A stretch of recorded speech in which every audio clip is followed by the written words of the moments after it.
Welcome to the Narrowing Path, Walking the Spiritual Walk. My name is Steve Van Eiderstein. Thank y'all for joining me again for another reading from James Allen's Daily Meditations.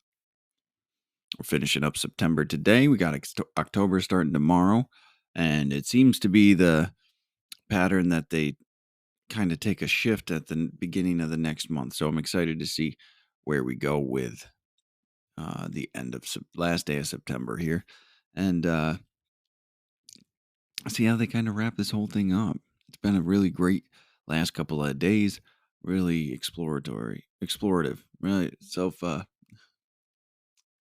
really has encouraged me to take a deeper look at some things. I say that a lot, but that's what this whole thing's about, right? At least I get the opportunity to do that today. So this will be fresh to you and fresh to me, meaning that this is the first time that I read it or hear it right here on this podcast with you. So you'll get my genuine response, reactions, observations, and of course, what I relate to about the reading. So here we go. This is September 30th reading from James Allen's Daily Meditations. Every thought, every act, every habit is the direct outcome of belief. Men are saved from error by belief in the supremacy of truth.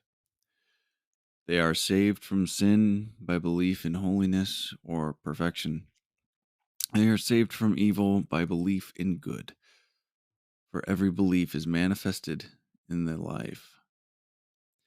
It is not necessary to inquire as to a man's theological belief, for that is of little or no account. For what can it avail a man to believe that Jesus died for him, or that Jesus is God, or that he is justified by faith, if he continues to live in his lower sinful nature? All that is necessary to ask is this: how does a man live? How does he conduct himself under trying circumstances? The answer to these questions will show whether a man believes in the power of evil or in the power of good. When our belief in a thing ceases, we can no longer cling to or practice it. Well, damn, that's a good one. It goes right to the core, right? It goes right to hypocrisy. It goes right to authenticity. It goes right to actual, what is your practice, doesn't it? This isn't really one that beats around the bush. It's a very straightforward thing in this, and I love these ones. I've become a man that appreciates straightforward communication, straightforward messages, and this is one of those. Most of James Allen's writing is fairly direct, and that's probably why I am grateful for it and I appreciate it so much. But let's just reiterate the fact that the more direct and complete these understandings are, the less I get to manipulate or play with them in my head, because I like to find loopholes or stipulations or, right? So what's that say about me, right? I still got a little bit of willfulness to serve myself at the end of the day, which I'm not proud of, but I'm working through it. That's what this whole thing's about. So let's read this one again. This is this one makes me smile. I enjoy this. Every thought, every act, every habit is the direct outcome of belief. Truth. Is it not?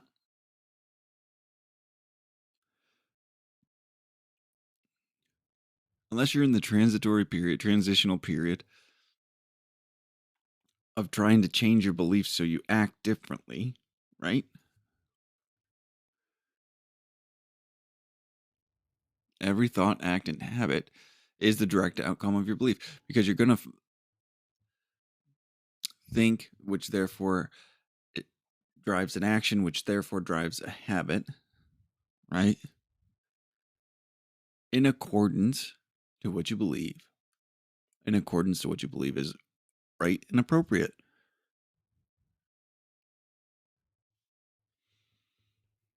This isn't really rocket science, but we like to play with it in our heads, right?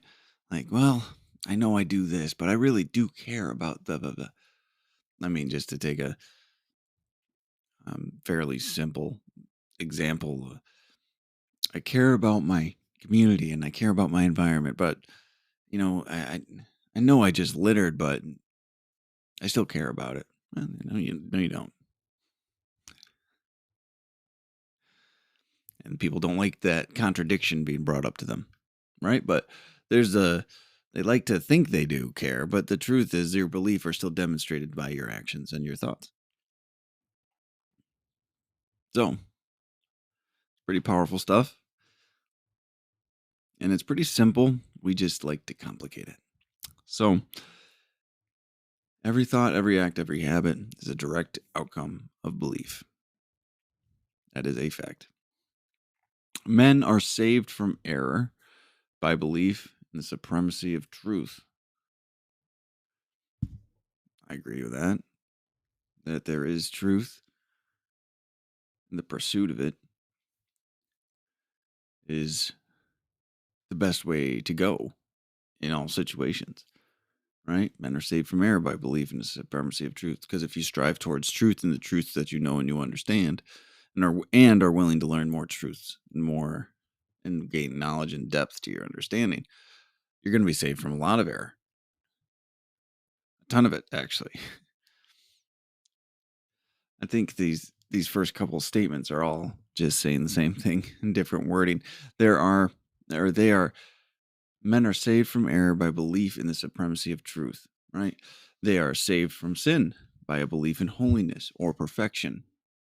Same type of thing. They are saved from evil by a belief in good. We're talking about the same things here. Error, sin, evil, all the same things. People don't like hearing that, but they're all the same things. Truth, holiness, perfection, good. Those are all the same things too.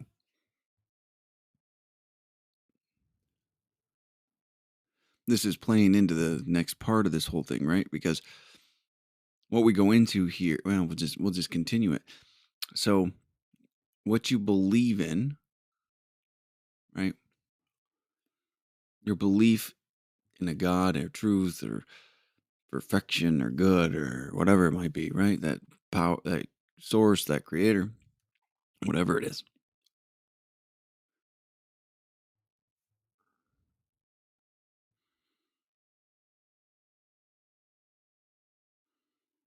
shows and how you behave and think and act.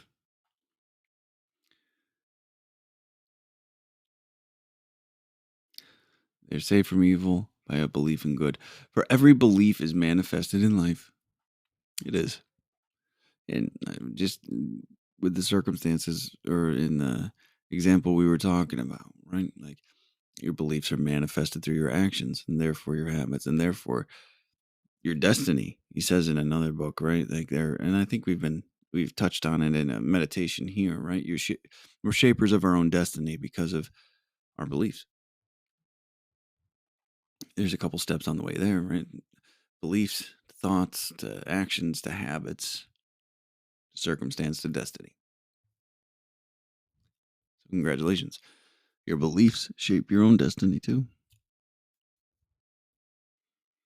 Just remember that. This next part's great.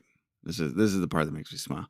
It's not necessary to inquire as to a man's theological belief, so what religion you follow, for that is of little or no account. For what can it avail a man to believe that Jesus died for him, or that Jesus is God, or that he is justified by faith, if he continues to live in his lower sinful nature. And now I love this because I feel like this is a big sticking point for a lot of people. It was for me. I used to use the hypocrisy that I'd see in religious institutions as justification for throwing out the religion, but really I was throwing out the God and that power that runs through everything with religion, right? I wanted to get rid of anything that would tell me I needed to serve something else besides myself. Even though serving myself was creating a life of misery and pain and suffering, I eventually needed, I would find arguments as to why each religion was bad, so therefore the God they followed was bad. When in reality, religions are human institutions that will fail because they're built by humans, ran by humans, and humans are what? Selfish, self centered, egotistical, self interested, self indulgent. So of course they'll fail. Of course they'll have their veins of darkness in all of them, right? So so what he's saying here is it doesn't really matter what a person believes if they're still just living a life that serves themselves only.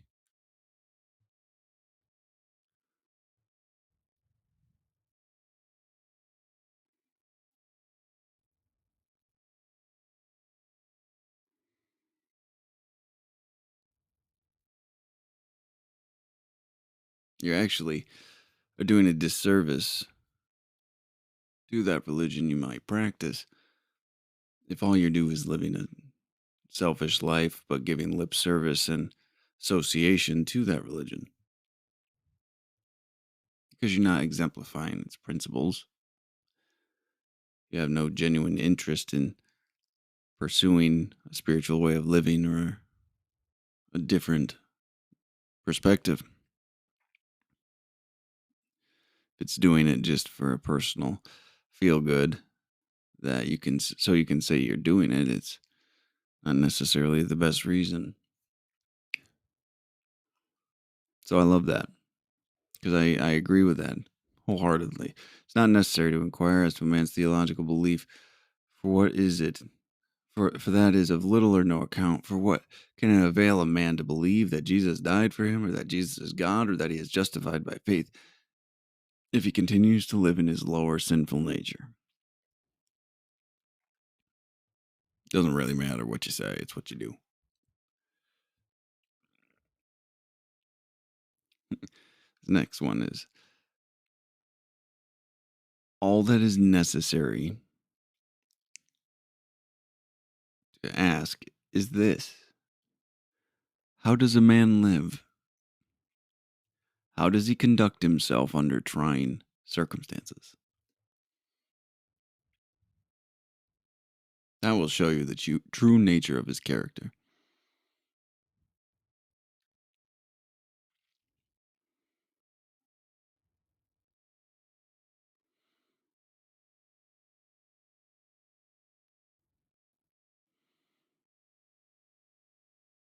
That's what's going to really speak volumes for you, isn't it? How are you living?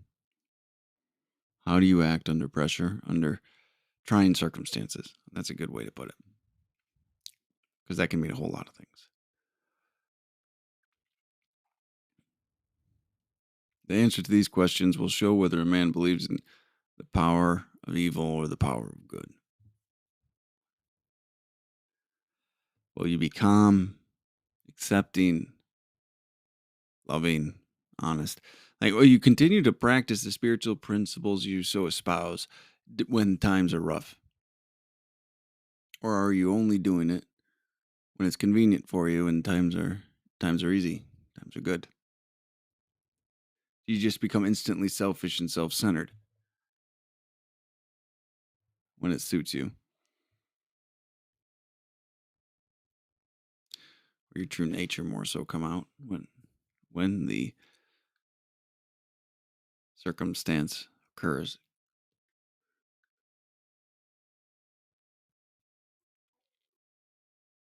Your true color, people's true colors will show. Mine do. I'll tell you right now.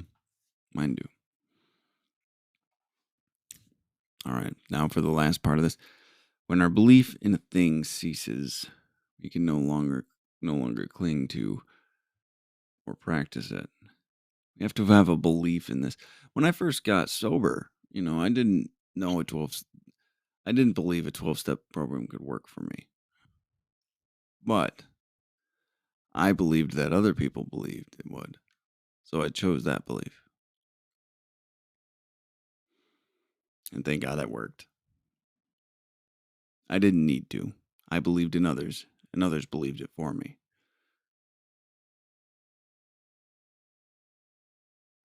So we need to have a belief in something for us to cling to and practice it.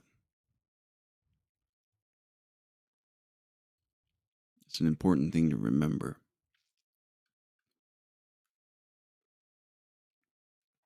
So, all right. Well, James Allen surely did not disappoint. Well, actually, Lily Allen put this together after his passing. Surely did not disappoint for September 30th. Really brought in the meat and potatoes of this whole thing, right? How are you living? How are you living? So, uh, fantastic end to the end of September. And I'm looking forward to seeing where October brings us. So, until next time, thanks.